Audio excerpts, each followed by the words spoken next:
Hello viewers, welcome to my Doctor Who themed YouTube channel, Who Ventures. And this is a review of the Series 9, Episode 5 episode called The Girl Who Died. I'd like to start off with a huge warm welcome to Maisie Williams for joining the Whoniverse. Welcome to the Whoniverse and all the delights in it.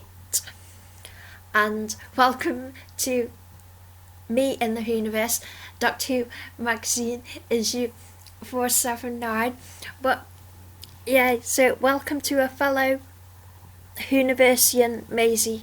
You are very, very warmly welcomed into the Whoniverse, and I'm so proud that I was featured in the Doctor Who magazine comic 479, which means I'm in the Whoniverse, the canon part of the Whoniverse, with Maisie Williams, which is amazing. So let's get on with the review. Now, my rating for this, I'm going to start off with my rating and say I give it a 10 out of 10. Because I was nervous about it being a Viking episode. Because I thought it'd be like with a Viking village. I thought I'd feel like, I guess this is a bit synesthesia.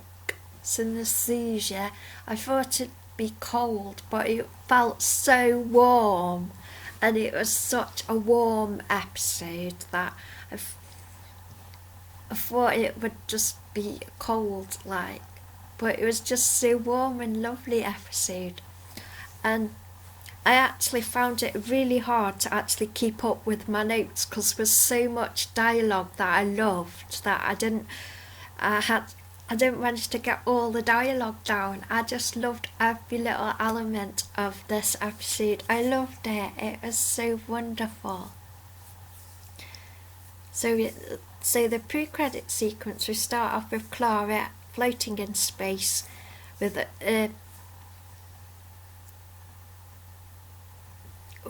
the love sprite spidery thing in her spacesuit that is going to eat her brain unless she dies from space asphyxiation first. But the TARDIS is busy exploding, and the Doctor's tried to save it, and then he finds her because they both see the same nebula, and then he treads on the love sprite, and the Velocians are saved, and the rules of time travel are tread softly, make ripples, not tidal waves. And then they find themselves being captured by Vikings, and the Viking breaks his sunglasses, and the Doctor says, Clara, we're going with the Vikings. And then there's the Viking village and the big horn thing, and then Maisie appears, and her character is called Ashilda, and she's awesome. And then I liked how the Doctor said premonition is just remembering in the wrong direction. I really like that. And then the Doctor tries to be all big and powerful and gets out the yo-yo to mystify the sort of equals in this Middle Ages or whenever Vikings were. But the Doctor looks like a complete dickhead. And then Odin, the alien hologram thing, comes in a cloud, and the Doctor is trying to be all powerful, and then the alien Odin nicks a load of Vikings and takes them to the halls of Valhalla.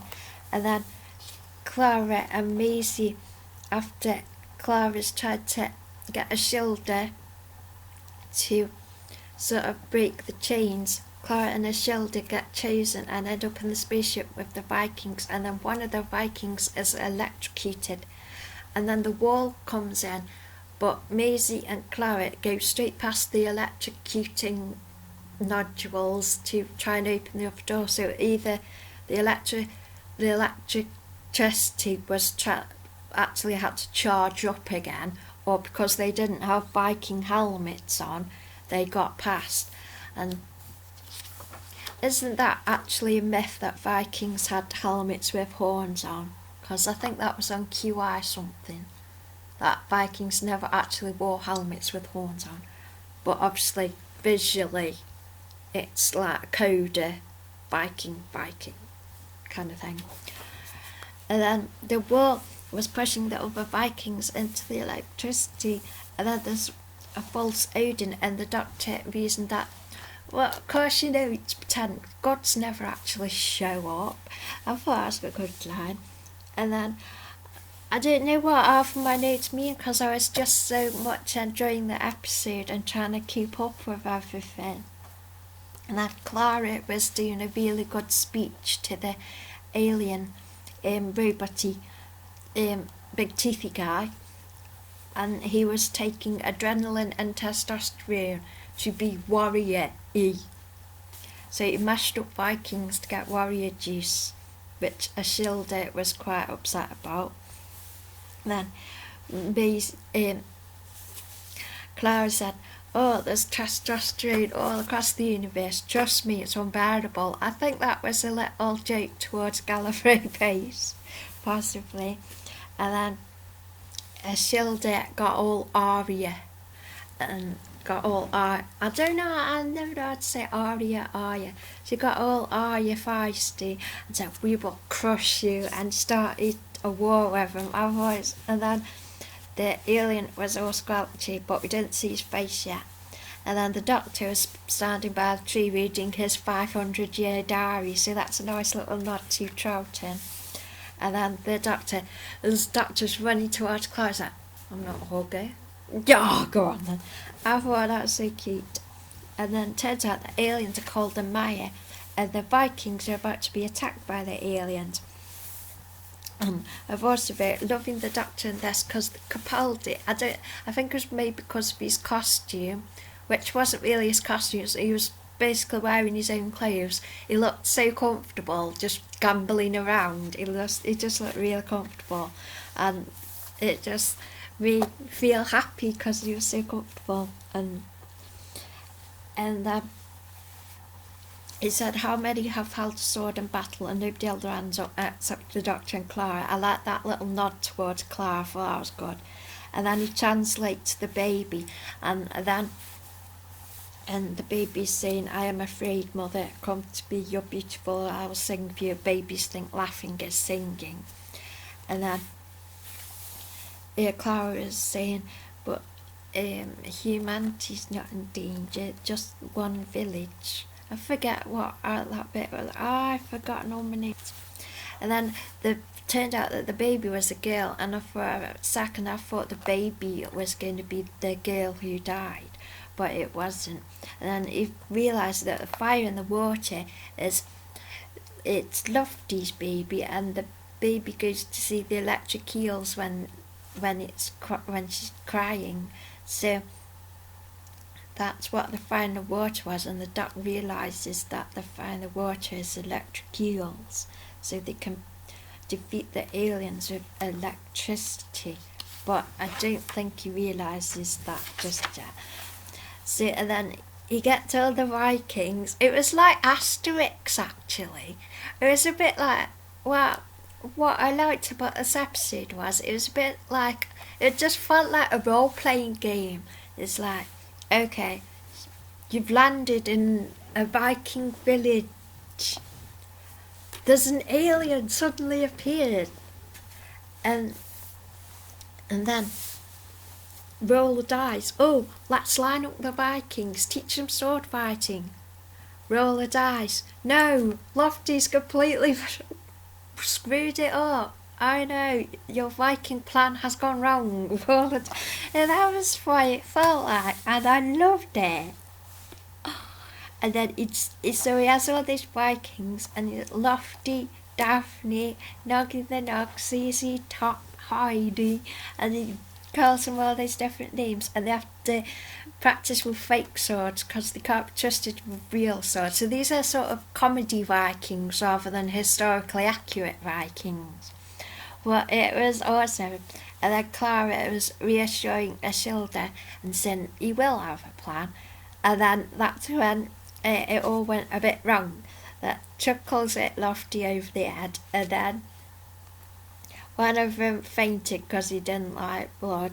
And then the funder was the weapon forges of the Maya, and then Clara's asking what's the real plan, and then Clara's saying about a shield to fight you for it. I thought that was cute. I don't know if that was like romantically meant or just because she's cool to hang out with and she's really clever.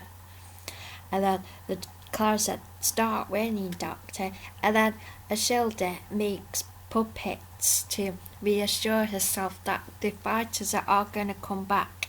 So she makes these puppets and makes these stories, which is what we do as fans of the show. We make our own stories and our own, our own Doctor puppets and our own dolls and things, and that sort of reflects back to little Amelia when she didn't know when the Doctor was going to come back, so she's made her own fan art and made her own puppets and dolls and icons. So I thought that was good. And then the Doctor's, "I love puppets." And then I liked how it's come out, Ashilda's always been different when she's growing up. I thought that was really nice, and it was reminding me of Arya. And then the Doctor realised they're firing the water's electric eels, and Lofty's the junior parent of the baby of was cute. And oh my god, there was a joke. There was a grown-ups joke in it that wasn't as subtle at all. Oh my god, because Lofty is a daddy and also the blacksmith of the village. And the Doctor made the joke, "Oh, he's been at it hammer and tongs." Oh my gosh, that was blatant. Hang on, I'll just stop my video because I just need to check something. Yeah. Okay, let's carry on. So that joke was amazing, and I can't believe they actually got it in the show, and it's just funny. So then he's all excited about the electric eel plan. So they get all their silvery stuff onto Clara's spacesuit. I wasn't quite understanding. "Hello, Space Cat, come on." I don't quite understand what that bit was because it was all a big, "Oh, let's do the plan." And then they made this wooden puppet of this dragony thing. And Clara said, "That is rubbish." And Dot said, "I know, but you had a plan." And then the aliens arrived, and and the Vikings were all having a party. And then they tricked the aliens, and the guy hooked one of them up, and then they blowed them up with the electric eel electricity. And the helmets came off the aliens, and the aliens were, they were like this. I've seen a picture of a sea creature that's got like a ton of teeth, and it was like one of those. And then Ashilda's dad, who the Doctor called Chuckles, yeah, that's just me to say. Ashilda's dad was the one called Chuckles. And then the Doctor, yay, he reverses polarity of the neutron flow. So that's a nice nod to classic Who and the Pertwee era. So the Doctor's plans to plug, and we found out that he plugged Ashilda into this helmet, and she made a puppet show with her mind, and she thought of this wooden puppet being a great big dragony sea snake thing, and it tricked the Viking guy, and then the Viking guy was so scared, and he wet himself, and so it made him look like he was just a big scaredy cat, even though he fought, and he was bragging across the universe that he was a big warrior guy, but he was just a little scaredy cat. And then we find out that that it was like a mind puppet, and it was the world through the eyes of a storyteller. I love stuff like that. And then Clara recorded the alien, and they were basically going to put him onto the universe equivalent of YouTube. So they're going, oh, record him. It's basically record him being silly and then put him on YouTube to humiliate him, which I thought was really cruel, but it sort of defeated the warrior guy from trying to take over the whole universe. And then the doctor said he had to teleport it, so the Viking guy went off somewhere. And then the spaceship fires up and leaves and goes away, but Ashilda has died because I think the doctor knew that she'd die because he plugged her into the machine and the electricity used Ashilda to wake the mind puppet, and he saved the town. But then the doctor's like, I'm sick of losing people, and that's why he travels, he runs and runs till the pain stops. He can't change things, he has this power, but he's not supposed to because the Time Lords on Gallifrey set these rules that he's not allowed to change things in time. And that sort of, I think that sort of relates to the theory going around that 11, when we got to Angel's Take Manhattan, he actually travelled back. So 11's last meeting with Amy and Rory was having Christmas dinner. So I really like that theory. I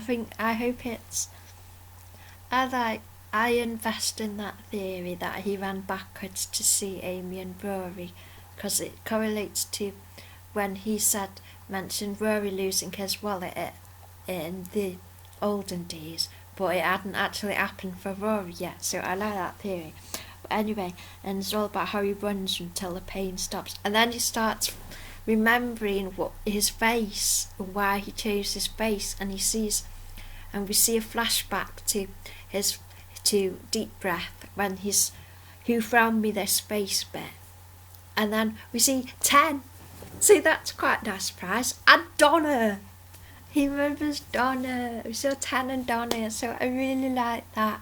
And he realises that he had that face to hold him to the mark, and the doctor saves people. But so I'll say that in a minute. The doctor saves Ashilda with his tech. Some might say Deus Ex Machina, but I won't. So he has this tech square, puts it on it, it repairs it, and she's immortal because it doesn't stop repairing it. Because it's a bit like the nanogens when in the, I've forgotten the episode title, with the gas mask boy. He has the nanogens to repair the boy, but it repairs everybody wrong. This is like nanogens in a tablet form that go into the body, and it can't stop repairing it, so it makes her immortal. And then says no swimming for a week. And then there's this really cruel thing, which is like he thinks is a kindness, but is also really cruel, of giving her a tablet if she can save one person. And so he's given her immortality. She's lost the ability to die, but she's got one tablet. She can only save one person. And basically, I love that when Doctor Who has philosophy and thought experiments like this. It's like, and there's no like, has he done right or wrong? It's like a debate. I love when Doctor Who does that. And then that sparked in me the thought, I wonder if he's going to try that with Clara and make Clara immortal and do the tablet thing, but I'm not sure. But maybe he's going to learn not to do that with Clara. Maybe the story is he realises what he's done with Ashilda and realises that he can't save Clara, he has to let her go. Maybe that's going to be the story. But then we see this beautiful scene of Ashilda, and it will, Space Cat, wait a minute, let me just finish the video. And we see this twirl of the camera moving around Ashilda, and we see the sped up time of all the shooting stars and all the weather changes that have happened in the world, and all the world changing, and we spiral around her, and she starts off being amazed and so happy, and we spiral around and she's hardened and got a bit like the Doctor, just hard, like a bit like Eccleston was. So has the Doctor made this mistake and tortured her rather than saved her? So I like that argument. And then the next episode we find out what she's like after being immortal for so long. So, and then we find out that the Doctor's fulfilled the prophecy of the hybrid, which was the prophecy on Gallifrey, that they were going to take human and alien and make a hybrid, and yet he fulfilled the prophecy of making the hybrid. And then, when it was spiraling round me, I thought, it was beautiful, basically, and it was amazing. And Maisie did the wonderful that she hardened her face, so I thought that was really well acted. And so it's like this debate whether she lives like the Doctor immortally, but she can only save one person, so she has to lose people like the Doctor does, so he's made her like him, and instead of saving her and making it better, he's tortured her. And so I like that debate. So my rating for the episode is 10 out of 10. I absolutely loved it, and I can't wait to get started on Gallifrey Base discussing it with everybody, because that's really, really fun. So thank you, Maisie, for coming into the Whoviverse and for being brilliant. And I just loved the episode, it was amazing. So I hope you have enjoyed this video, and thank you for watching. Yay!